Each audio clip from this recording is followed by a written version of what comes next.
how to remove voice typing on Android keyboard. So for in here, I'm going to open my keyboard, for example, right here. Now you can see this is the voice messaging. I want this to be gone. So in order to do that, we'll get to the settings. Just like this, we are on our settings. Now from here, what you're going to do is scroll down until you see general management. Here you can see general management, tap on it. And then in here, we can now tap on the keyboard settings. Tap on keyboard settings. And then in here, scroll down until you see the option of voice input. Right here, you can see voice input, tap on it.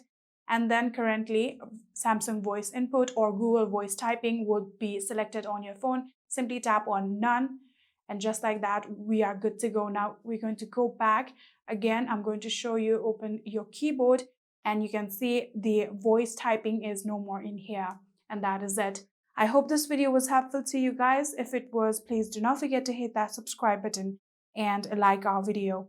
Thank you so much for watching. See you in the next.